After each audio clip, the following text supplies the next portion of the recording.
There is seems to be two camps in terms of AI: supporter or run away, right? I am on the supporter side. And the reason is because I feel that knowledge is power.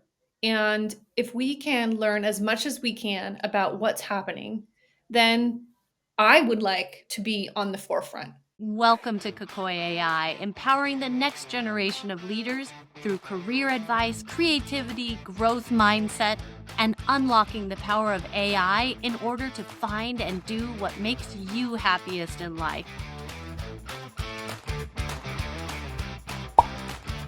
All right, welcome everybody to Cocoy AI. I have a special guest today, Sarah Berchild. We have known each other for quite a while, and one thing that I remember about Sarah is she is so good at holding teams accountable for creative excellence.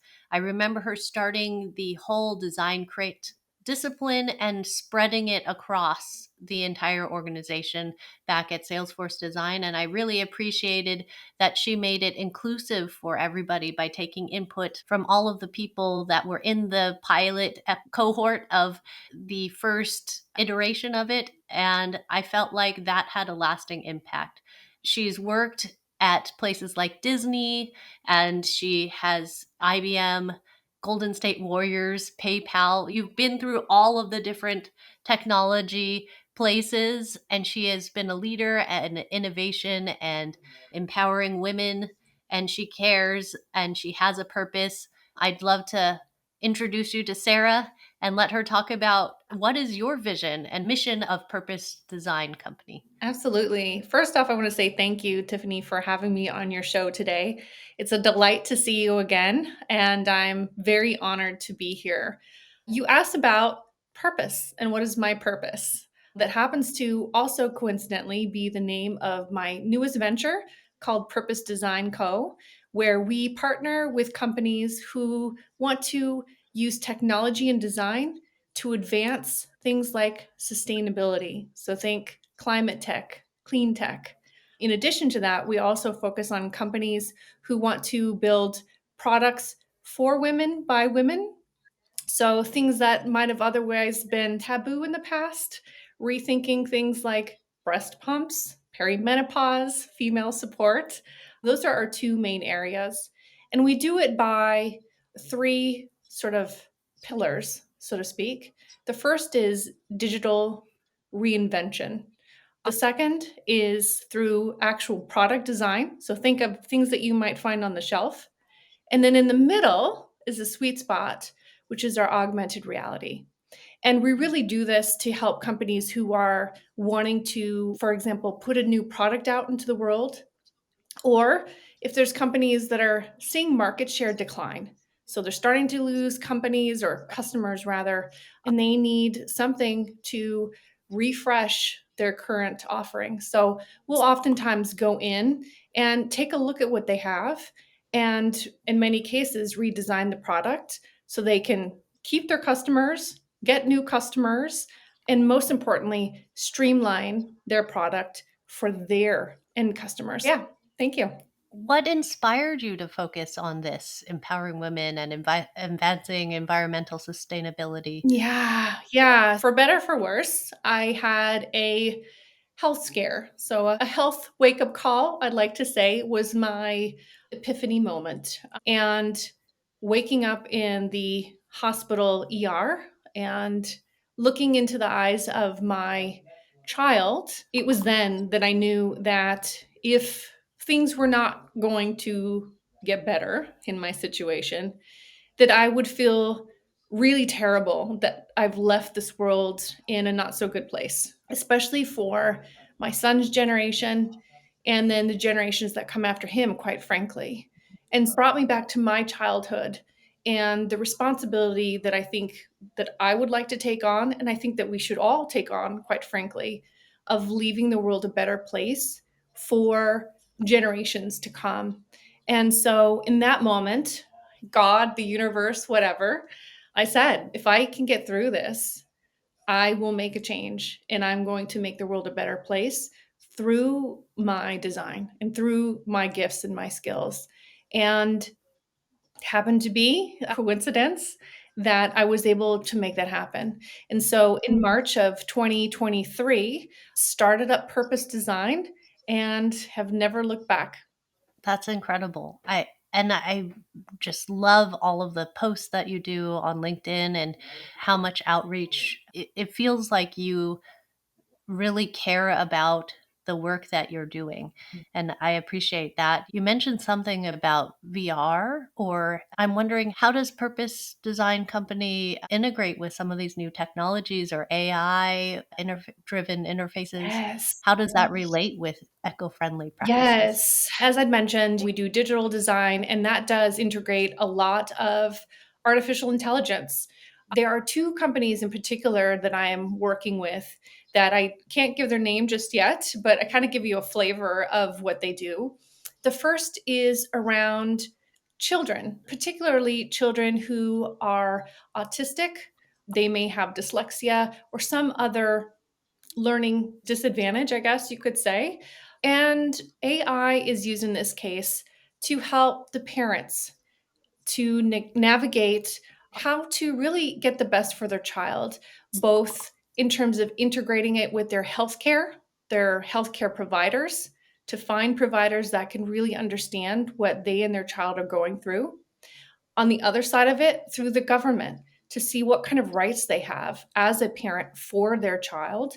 And then the third piece of it is navigating what we call the IEP system. And it's the individualized education plan for the child so that they can get the help that they need and get the assessments that they need.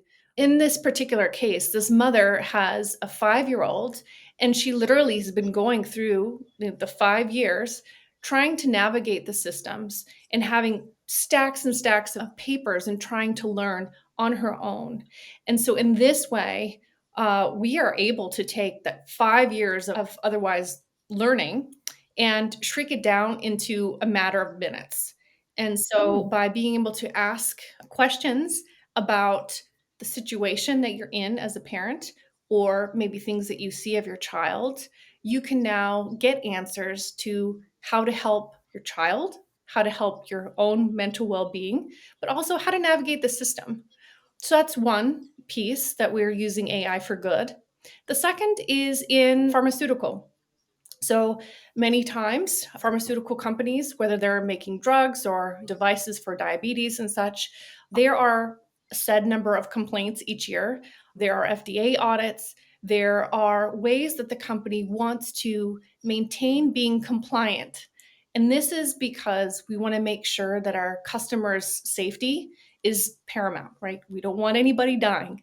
Being able to go through, again, large quantities of data in terms of the tests, the complaints, and getting all that information where the pharmaceuticals are able to mitigate and to, quite frankly, even resolve issues before they even become an issue and before they affect anybody's health.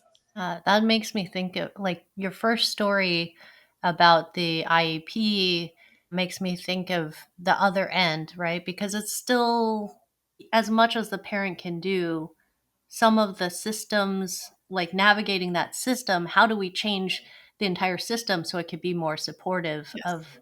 of a larger audience? Like how Yes. do you make that relationship Yes. work? And And changing systems is really hard. I think in my background and so growing up, so to speak, in the design world, working both at startups as well as very large enterprise companies, changing a system is very difficult, if not impossible.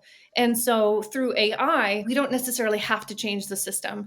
We can use the information in the existing system, but find ways to navigate that system in a much quicker way, in a much more effective way. it reminds me of what TurboTax did for taxes, right? Yes. You don't want to individually go through all these forms, It's but too it's like a painful. literal, yeah, it's so painful. Yes. And in this case, just like TurboTax in many ways, it's affecting lives. It's affecting Yeah. real lives, livelihoods of children who are growing up who might not have the access otherwise, and others who are relying upon the medical system to really do them justice. That is awesome. I think of you as the most rock starry of leaders, and not just for women, for whole teams. I'm wondering if you could give any advice to emerging leaders to should they adapt to the rapid changes in technology in design fields. Yes. There seems to be two camps in terms of AI: supporter or run away, right? I am on the supporter side. And the reason is because I feel that knowledge is power. And if we can learn as much as we can about what's happening, then I would like to be on the forefront. I would like to be the pioneer. I would like to be the one that helps to write the rules, quite frankly, in my favor as a female, for other females, and for other designers, other UX designers, quite frankly. My advice would be, for better or for worse, learn as much as you can. Try to embrace as much as you can. And if you can, try to find ways that suit you, whether it's ethical, whether it's your own values that you support.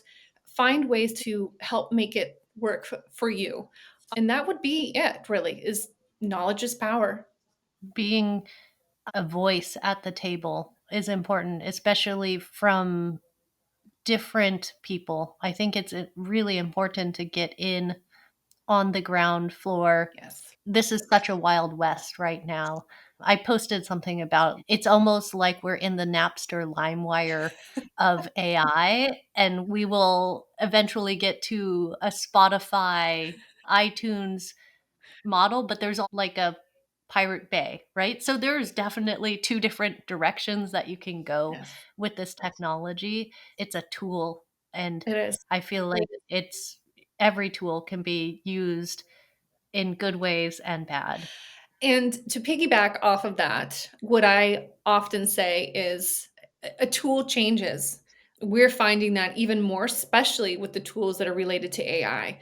What once was, we think about the design tools that I started with, thinking of Illustrator, Photoshop, which dates me, by the way. I talked to someone the other day who asked me what Illustrator was, and I felt really old.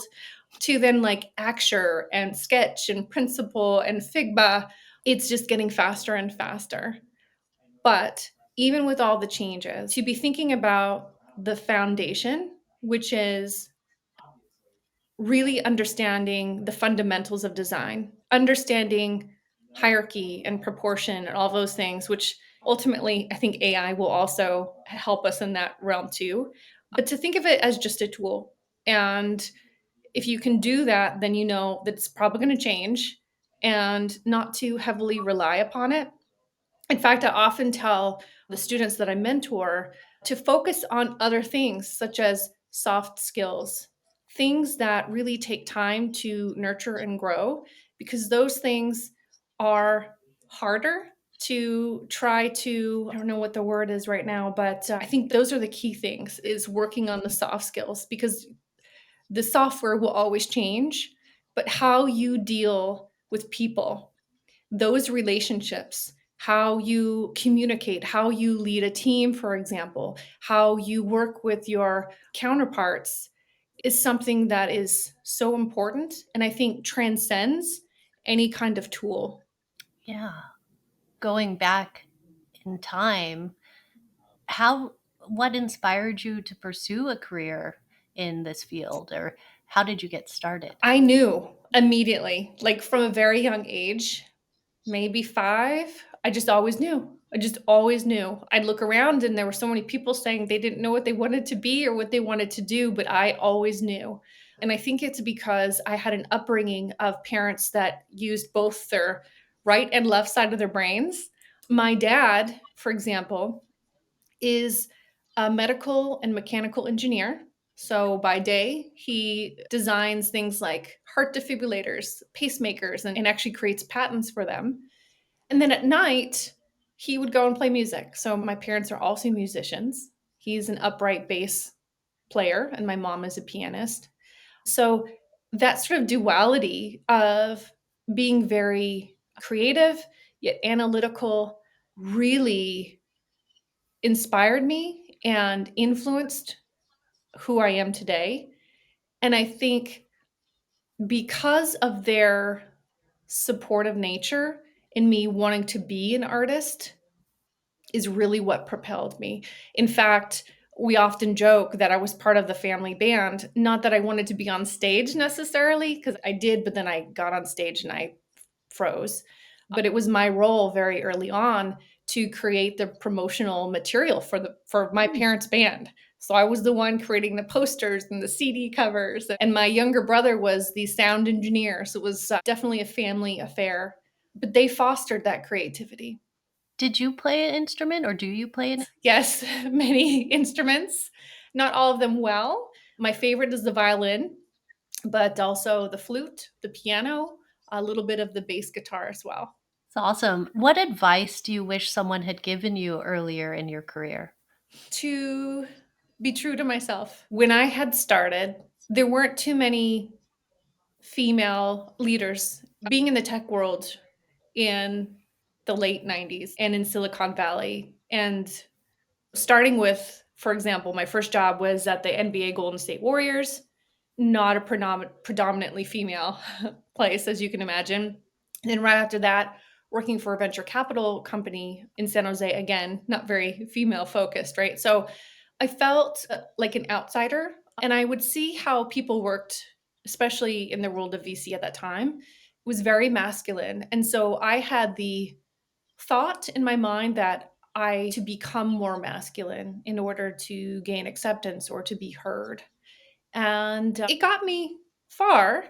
However, there was always a sense of there was something lost there. And now, fast forward, right, decades later, what I would often say to anybody is really, as hard as it is to try to be true to yourself, it'll save you a lot of time and a lot of therapy later on. There's lots of reasons to go to therapy. This is one. I think your story resonates with me. I was also someone that at a young age knew I was going to go into design and didn't understand what you don't know what you're going to do. I know what I'm going to do. Did it change? It did. Like when you're in the real world, Yes. it does change. But I think that the core of it is like problem solving and trying to create order out of chaos or like finding the thread through the abstract Yes. Yes. into something that is Yes, valuable. you and I excel at that. In a very similar analogy, I like to say that I like to look at the stars and find the constellation amongst them, like find the patterns. I feel like I'm really good at that. Just like you said, Mhm. taking Yeah. chaos and making order of it, finding patterns. I'm really good at that. Yeah. I think that you have also a really unique passion on empowering women to get what they deserve. We have talked about like negotiating for yourself in a way. Can you share your strategies on how you make that possible? Yes, I would love that without giving specific examples or people's names or whatnot. But it is it has always been in my tendency to want to help others in some way, shape, or form. And what was interesting was I had gotten into a higher level in terms of the role at a particular company. And that's when I started to find that there were all of these benefits that were oftentimes open to many, if not all, employees, but they weren't communicated. And would also find that there were a higher number of men who either asked for these particular benefits or knew about them, were more open to talking about them versus my female cohorts. And so as I started to go into higher level positions, really advocating for that transparency and giving tools and ways to communicate to my teams with my teams on their behalf, but also through my mentoring as well. Oftentimes I will mentor females and males, quite frankly, to make sure that they get the most out of the such situation, to really own their worth and to be able to ask for the things that maybe they wouldn't have asked for because they didn't know, right? Because we didn't have those Mhm. conversations. But I'm really proud of being able to advocate for my teams and my individuals where they're fine with where they are. They thought they were getting great pay. And then to find that it's not equal. And again, it's not just females. For example, I had someone who got transferred to my team, and I found out he was actually making quite a bit less than his counterparts, and he just didn't know it. And so, being that sort of cheerleader and using my power and my authority and my rank to be able to help others is something that I felt really proud to do. And so it sounds like you actively pursued conversations with people in your teams Yes. about this Yeah. rather than being them coming to ask you for that advice. I think that is an incredible sign of leadership. I think one of the things that I would like to instill on teams is ask. Like sometimes I am not the proactive person to go and see that there is this inequity. Yeah. Ask your leaders what they should be asking for and what they should be asking about. This is a really good example of when you're in a company or in a large organization, there are totally tons of different tools. What if someone is going for a new opportunity or role? How do they know what they're worth? That's a very good question because that's the tools that I have used in the past keep changing. I think back in the day, I had used tools like Blind, which is an Mm-hmm. anonymous platform where I would go and I would just say, "Hey, how much should I be asking for?" And that's still, for the most part, a good tool to use, especially if you're in the tech world. At the time, and I don't know if it exists anymore, there was another tool called 81 cents. And 81 cents is, if you're familiar, anybody who's watching this, is for every dollar that a man makes, a woman, a white woman, would make 81 cents. Now, if you're talking about any other ethnicity as a female, they make even less. And so this program was great. You would pay a particular fee. At that time, I think it was like maybe a couple $100s. And you would have a team of advocates who would take a look at your resume, take a look at the job description, take a look at what the market is, and then provide you with feedback on what to ask for, what to say, how to ask, how to navigate that situation. I believe they've since been acquired. But that said, though, I would imagine that they are not the only company out there. What I also do too is I will oftentimes just be very open and ask my male counterparts, how much are they making? And use tools just to find salaries in general online, like PayScale or salary.com. But you have to know that sometimes those are skewed as well. Mhm. Sometimes it makes it look like you should be asking for less. Yeah. What That's really interesting. Like that to me, I always run into this a little bit of it feels like a more of a taboo subject. And I feel like we should be changing that. Like I feel like that's a conversation that should be more transparent. And I think that there's progress being made in having to post a certain salary range. That's not everywhere, but I think it's baby steps of showing what a role should be paid. And Mhm. I think that we're on a better path. It's baby steps. Better path for sure. There are laws that have been passed and in certain states where there is a transparency so that when you look at the job description, in theory, they should be posting the job range. And so that has happened in the last few years. And I think that's a really good thing.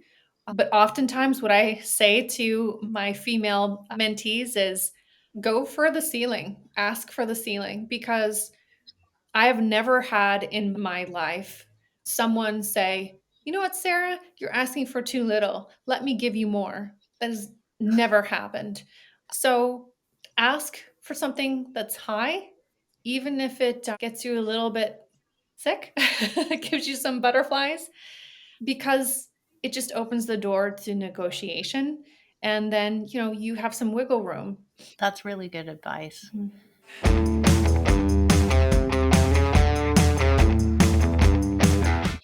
talk about all of these new technologies that you're incorporating in your business. Yeah. How do you maintain a growth mindset when faced with all of these changes and everything with AI and all of the changes in the creative industry? Yeah, almost like a child, I love to play, and I think that's why I really enjoyed and really valued my time when I was leading user experience at the Walt Disney Studios. It's that childhood curiosity. If you can keep that, or if you can practice that in some way, shape, or form, instead of rushing to conclusions of how you think the outcome may be, instead question, ask lots of questions. Why? How come? What? Things that a child would normally say. And having, again, that childhood sense of wonder, what the possibilities could be. When I still think about my son, he's not jaded. And Hmm. there's something to be said about that. When he looks at the world, he looks at it through the lens of possibility. There is no impossible for him. Anything can be done, anything can be achieved. And I think he serves as a very good reminder for grounding me, quite frankly. It's always amazing to have that kind of grounded thing living with you, to see that in action, the wonder. I think that's it's really important. It also reminds me of going back into the very fundamentals of design and design school, of making sure you're solving for the right problems. You're asking the questions because there are so many possibilities to, are you solving for the right problem? Yes. It's, are we there yet? Are we there yet? I relate to those questions a lot. I also want to leave the viewers with one other thing that I recently learned, and that is I've always been told to fail fast, fail early, fail often. And those are things that I do. However, sometimes the word fail has negative implications. And literally last week, I was with my coach, and she had mentioned a new acronym, a new definition for fail, which I lovingly take with me. And fail really means first attempt in learning. So if you think of it that way, it's your first attempt at trying something, it's your first attempt in learning, you give yourself a lot more leeway. And so I'm taking that. I love that. I think we're so afraid of failure that we're throwing out the best ideas without even giving it a chance to be learned from. And I feel like that's where innovation lies, is in the wild and crazy ideas of the in the realm of possibility. So I love that. It's not fail. It is fail, It is but fail. it's first Fail. fail. First attempt in learning. Yes. I think that is something to keep front and center. Yep. In that, how do you encourage creativity among teams? Like, how do you keep them going amongst their first attempt at Yeah. learning? Continue to fail. Wish I had a saying for this. And once I do, I think I can make a million. And it's something along the lines of keeping the bar high enough that you know what good is. You have an idea of what that high caliber is, but you know that in order to get there, you're going to have to fail. And so then having a low bar so that you don't talk yourself out of the journey. And so oftentimes, and many of my teams will tell you, when we would go into our weekly team meetings, the first thing that we would do in every single call would be to do either charades or some sort of drawing exercise, like for 60 seconds, and actually encouraged our drawings to not be so pretty or so perfect. It, number one, gets out the ideas, right? Gets the ideas flowing. And number two, because it's so fast, you can't be meticulous. You can't fall in love with what you've just done. And so by nature of it, it's going to look ugly. And then celebrating the concept, celebrating that we just created something, even if it doesn't look the best, and having a good laugh, quite frankly, at it, and even laughing at myself and me also participating. So it's not just me saying, hey, team, go and do these sketches, and I'm up here almighty. No, like being with the team, creating something together and showing my sketches aren't all that great and then laughing about it, having fun, and then releasing all that tension so that then we can really go and start to create together. What's also touching upon something on creativity, right? Allowing creative people to be creative and creating that space is so important. Yeah. Yeah. And I would say too, even inviting folks who would self identify as being non creative. Sometimes we might do some exercises just to get the juices flowing so that folks feel a little more comfortable with the design process, quite frankly. Yeah. I think that's so important. I see it. Actually, it's sad in some of the corrections on maybe some of my children's homework of it's not right. Even if their answer is creative, it doesn't fit within the system. I think I've seen it more on Instagram, quite honestly. It's not like necessarily the work that's coming home from my specific teacher, but I've seen where teachers are correcting things that are so creative that kind of match the answer, but that's how creativity dies. That's how people end up thinking I'm not creative in the when they become adults, is because all of that is squished. Yeah. So reigniting that creativity when they're an adult is super important. Yeah. Yeah. And it's a lot of fun. You can make it fun. You can make it playful. Sometimes it takes a little bit more time, but it's not impossible. Yeah. Because I do hear Oh, folks say, because I do hear I don't have a creative bone in me. I have to think that creativity is even just about drawing. You can look at things from a new light, from a new perspective. You can do your budget in a new creative way. That's creative. And I think that's the spice of life is making it. How can we make this fun? yes. Yes. You're speaking to my core value. Fun is absolutely like on there. Yes, play is mine. So yes, like peas in a pod. Yes.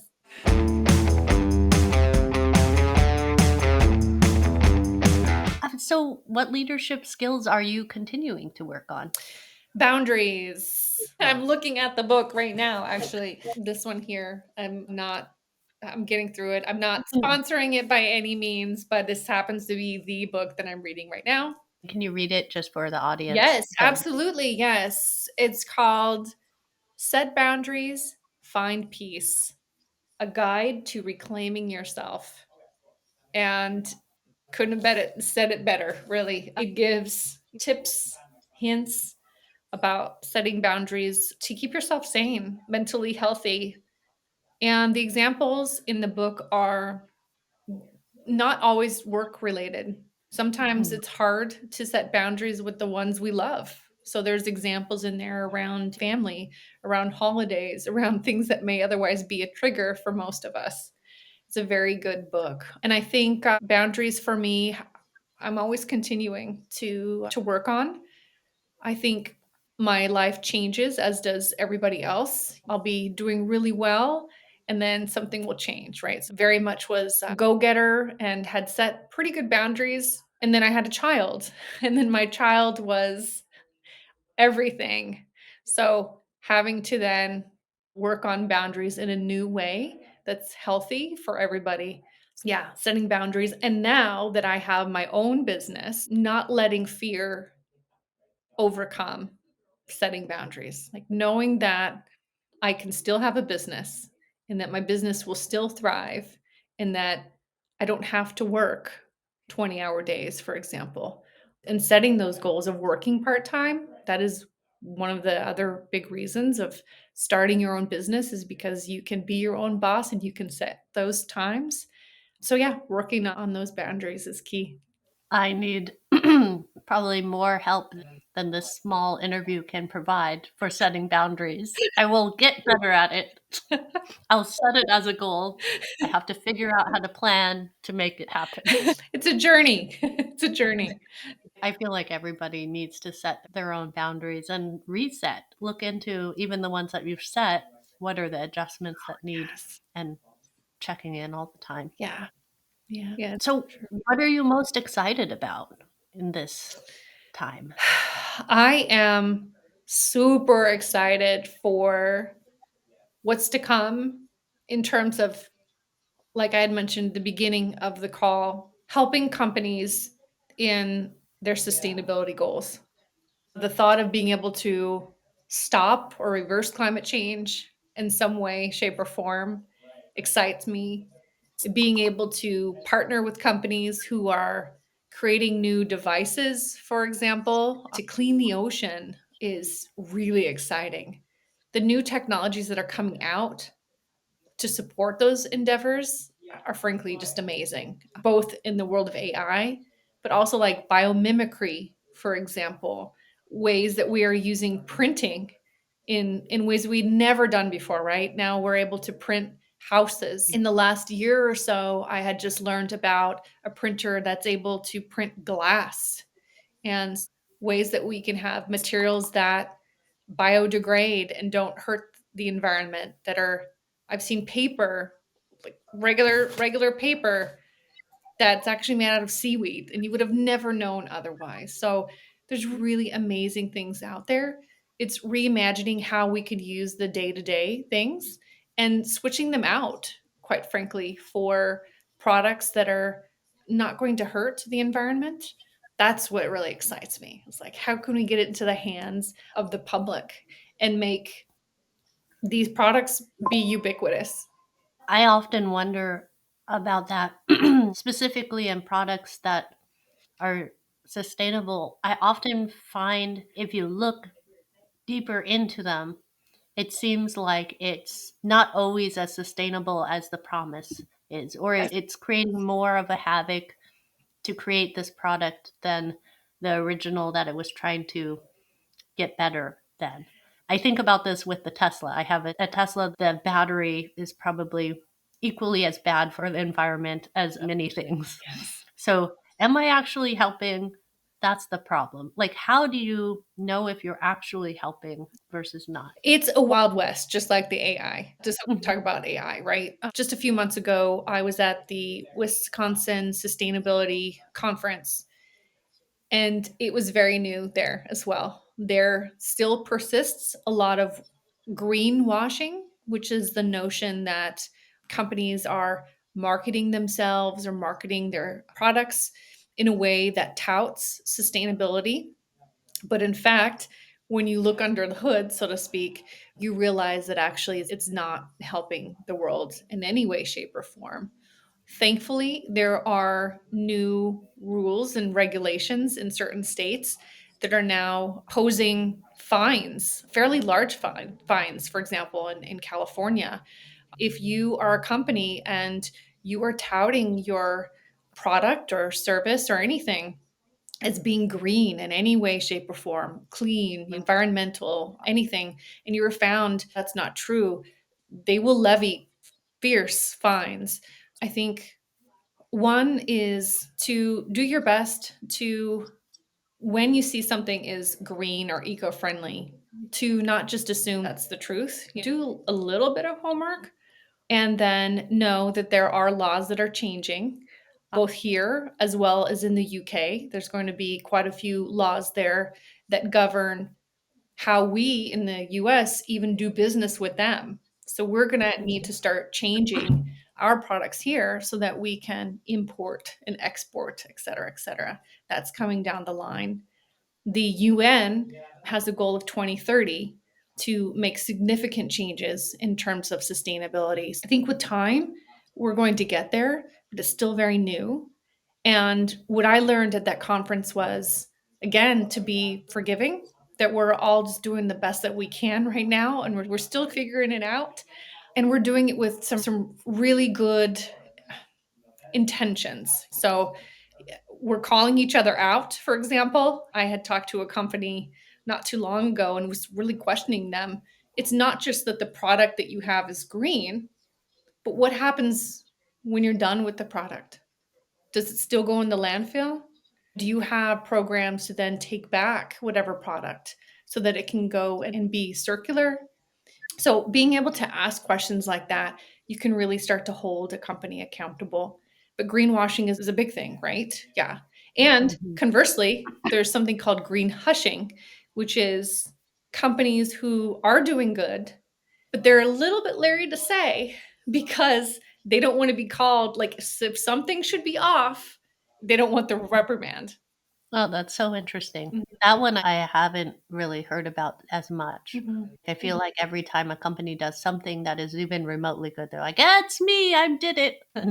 And then they go on move on to the next That's thing. right. Besides the book about boundaries, what should everybody be reading or watching? It's an oldie but goodie, especially if you're an artist or if you're a creative. The Artist Way is a very good book. It's for those who feel like they've gotten into a rut, that they know inherently that they are creative deep down inside, or they're an artist in some way, or they're a maker. And it goes through a process of really re examining your limiting beliefs, examining your thoughts in the world, examining who you are around, examining your environment, and starting to make little changes every day so that by the end of it, you're more free to be the creative person that you're meant to be and to accept yourself in that way. So that's a great book. That's awesome. I appreciate you for joining me on this podcast. This has been so much fun. I have so much fun having our long-standing conversations, and this one is nice to be able to share with everyone. Tiffany, thank you. It's certainly been a pleasure on my part too. And it's always good connecting. Awesome.